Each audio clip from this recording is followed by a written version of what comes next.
Okay, start करो. Okay. Thank you. Madam, आवाज येतो माझा?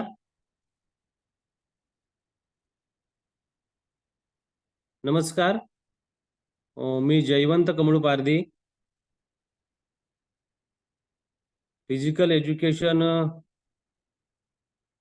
शाखेचा विद्यार्थी, pre PhD course work 2024, doctor Babasaheb Ambedkar Marathwada विद्यापीठ संभाजीनगर.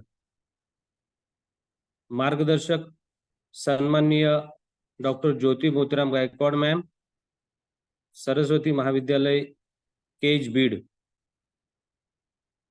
माझा विषय आहे आधुनिक पद्धतीचे कबड्डी प्रशिक्षण आणि योग अभ्यासाच्या प्रशिक्षणाचा शालेय कबड्डी खेळाडूंच्या शारीरिक क्षमतांवर होणाऱ्या परिणामांचा तुलनात्मक अभ्यास हा माझा विषय आहे. संशोधक विद्यार्थी जयवंत कमळू पारधी.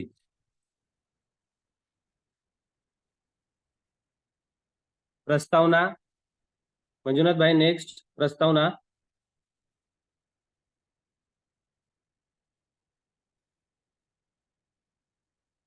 आवाज आ रहा है मंजुनाथ भाई? आप प्रेजेंट करिए सर, आ रहा है सर, प्लीज. प्रस्तावना. कबड्डी हा एक लढाऊ खेळ आहे ज्यात प्रत्येक बाजूला 7 खेळाडू असतात. 5 मिनिटांच्या विश्रांतीसह 20-5-20 असा 40 मिनिटांसाठी हा खेळ खेळला जातो. दम न सोडता कबड्डी कबड्डी असा सूर येत प्रतिस्पर्धीच्या क्षेत्रात जाऊन आक्रमणाने गडी बाद करून पुन्हा आपल्या क्षेत्रात परत येणे हा या खेळाचा मुख्य उद्देश असतो. या खेळात शारीरिक चापल्य, मानसिक धैर्य व प्रसंगावधान यांची कसोटी लागते. जेवढी खेळाडूंची शारीरिक तसेच मानसिक तंदुरुस्ती अधिक, तेवढीच त्यांची उत्तम कामगिरी व यश संपादन करण्याची क्षमता अधिक असते.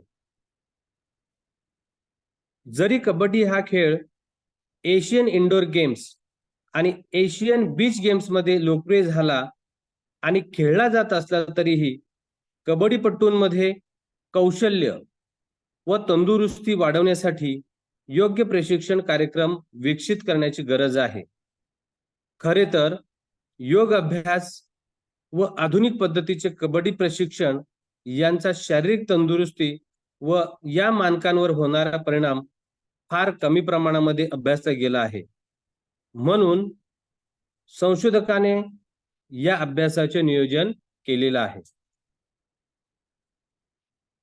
नेक्स्ट,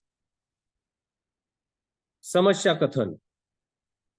कबड्डीमध्ये क्रीडा कार्यक्षमतेची उच्च पातळी प्राप्त करण्यासाठी कमीत कमी कालावधीमध्ये जास्तीत जास्त शक्ती पातळी निर्माण करण्याची क्षमता आवश्यक मानली जाते. 2. जेव्हा खेळाडूंमध्ये समान कौशल्य पातळी आणि शारीरिक गुणधर्म असतात तेव्हा मनोवैज्ञानिक कौशल्य यशाचे निर्धारक घटक बनतात. 3. पूर्वीच्या संशोधनातून असे आढळून आले आहे की खेळाडू शारीरिक प्रशिक्षणावर जास्त भर देतात आणि मानसिक प्रशिक्षणावर थोडा वेळ घालवतात किंवा दुर्लक्ष करतात. म्हणून प्रस्तुत संशोधनाचा मुख्य उद्देश आधुनिक पद्धतीचे कबड्डी प्रशिक्षण व योग अभ्यास यांचा शारीरिक तंदुरुस्तीवर शालेय कबड्डी खेळाडूंवर होणाऱ्या परिणामांचा तुलनात्मक अभ्यास करणे हा आहे. विषयाचे थोडक्यात महत्व आणि आवश्यकता. कबड्डी खेळामध्ये खेळाडूस खूप वेगवान हालचाली कराव्या लागतात व त्यामुळे खेळाडूंना वेगवेगळ्या शारीरिक तसेच मानसिक गुणांमध्ये प्रावीण्यता मिळवणे आवश्यक असते. कबड्डी या खेळामध्ये खेळाडूस छापा टाकताना प्रतिस्पर्ध्याच्या कोर्टात श्वास रोखत कबड्डी हा स्पष्ट शब्द उच्चारत प्रवेश करावा लागतो. तसेच त्याला परत आपल्या कोर्टात बाद न होता प्रवेश करावा लागतो. हा श्वास रोखून धरण्याचा प्रकार योगामधील प्राणायामाशी संबंधित आहे. त्यामुळे जर योग अभ्यास कबड्डी खेळाडूंच्या प्रशिक्षण कार्यक्रमात समाविष्ट केला तर त्यांच्या कामगिरीमध्ये सुधारणा होण्यास मदत होईल. कारण प्राणायाम म्हणजे श्वासावर योग्य पद्धतीने नियंत्रण ठेवण्याचा योग. ज्या व्यक्तीने शरीर व मन संतुलित राहते.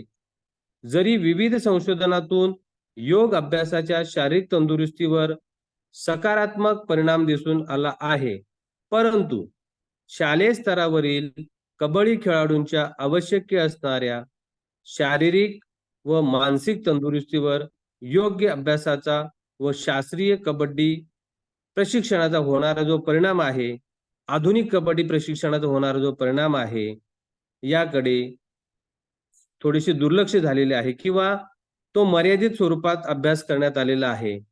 म्हणून प्रस्तुत संशोधकाने आधुनिक पद्धतीचे कबड्डी प्रशिक्षण आणि योग अभ्यासाच्या प्रशिक्षणाचा शालेय कबड्डी खेळाडूंच्या शारीरिक क्षमतांवर होणाऱ्या परिणामांचा तुलनात्मक अभ्यास हा विषय करण्याचे योजले आहे.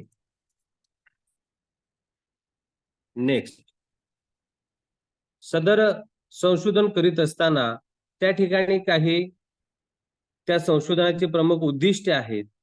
ही उद्दिष्ट खालीलप्रमाणे: आधुनिक पद्धतीचे कबड्डी प्रशिक्षण आणि योग अभ्यासाच्या शालेय कबड्डी खेळाडूंच्या शारीरिक क्षमतांवर होणाऱ्या परिणामांचा तुलनात्मक अभ्यास करणे हा या प्रस्तुत संशोधनाचा मुख्य उद्देश आहे.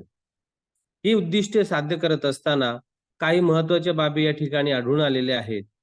या महत्त्वाच्या बाबी आपण थोडक्यात पाहणार आहोत. त्याच्यातली पहिली बाब आहे शालेय कबड्डी खेळाडूंसाठी आवश्यक असलेल्या शारीरिक क्षमतांचे मापन करणे. हे पहिले एक उद्दिष्ट आहे.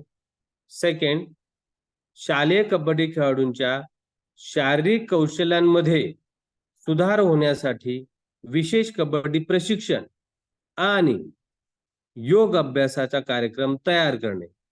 हे दुसरं उद्दिष्ट.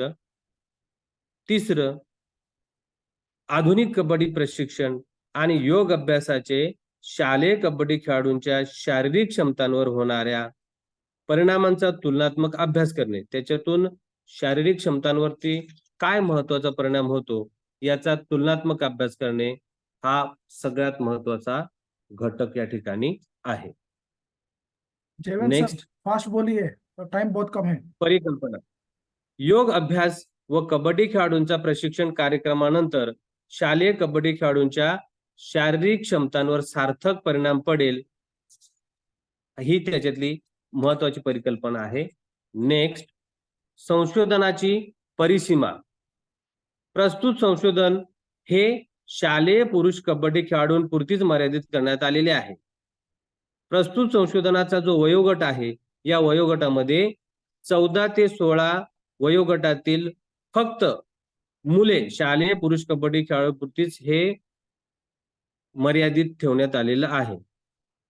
सदर संशोधनामध्ये स्नायूंची ताकद, लवचिकता, स्फोटक शक्ती, दिशाभिमुखता, वेग व समन्वय या शारीरिक क्षमतांपुरतीच हे मर्यादित ठेवण्यात आलेलं आहे.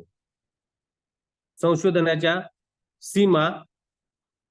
प्रस्तुत संशोधनासाठी कबड्डी खेळाडू यादृच्छिकपणे शाळांमधून निवडले जातील.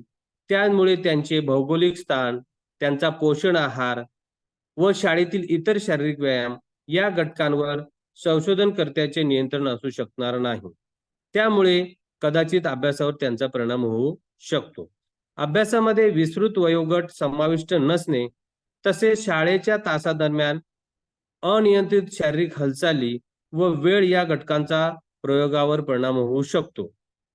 दुसरं, जरी चाचणी घेताना प्रत्येक खेळाडू त्यांची उत्कृष्ट कामगिरी करीत असेल याची योग्य ती काळजी घेतली जाईल, तरी त्यातील काही त्यांच्या क्षमतेत कामगिरी करणार नाहीत याची शक्यता नाकारता येत नाही. संबंधित साहित्याचा थोडक्यात आढावा. मनीष कुमार यांनी कबड्डीपटूंच्या सामर्थ्यावर एक रेजिस्टन्स व्यायाम या ठिकाणी प्रकारचा त्याने घेतलेला आहे.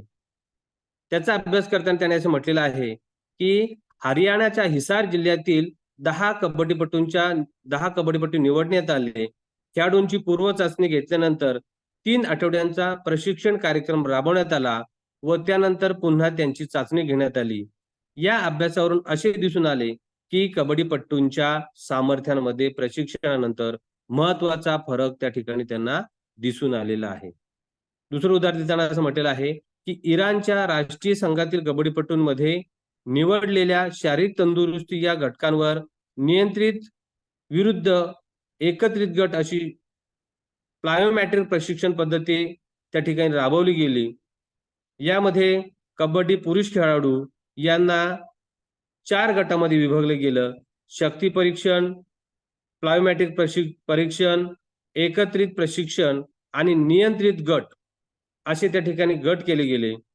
प्रशिक्षण हस्तक्षेपाच्या 8 आठवड्यापूर्वी आणि नंतर प्लायोमॅट्रिक पद्धतीने त्यांना एकत्र करून शारीरिक तंदुरुस्तीच्या घटकांमध्ये लक्षणीय सुधारणा दर्शवली गेली असे दिसून आले.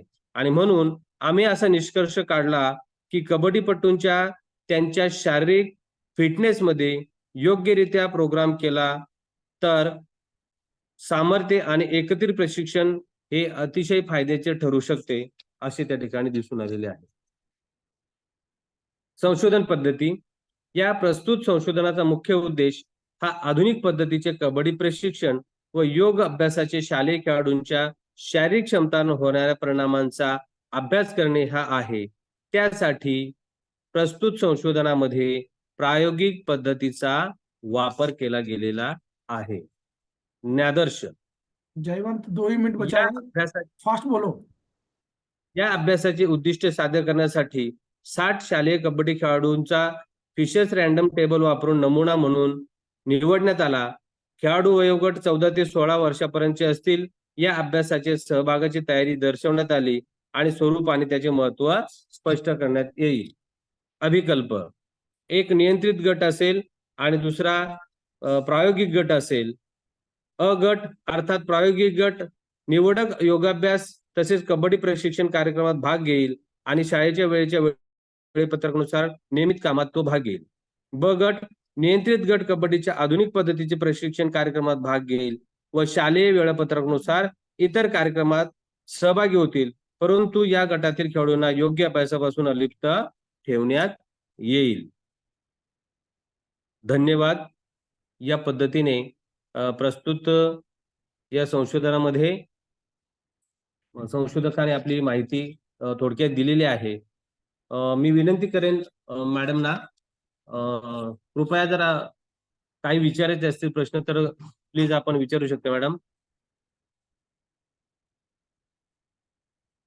करण्यात आलेला आहे. मैडम और एक बार बोलिए. कोणत्या संख्याशास्त्रीय परिमाणांचा उपयोग करण्यात आलेला आहे? हॅलो. जयवंत. हॅलो. कोणत्या संख्याशास्त्रीय परिमाणाचा उपयोग करण्यात आलेला आहे?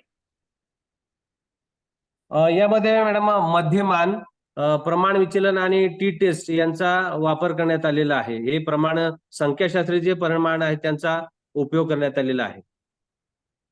ठीक आहे. ओके. Thank you madam. थँक्यू ना मंजुनाथ सर.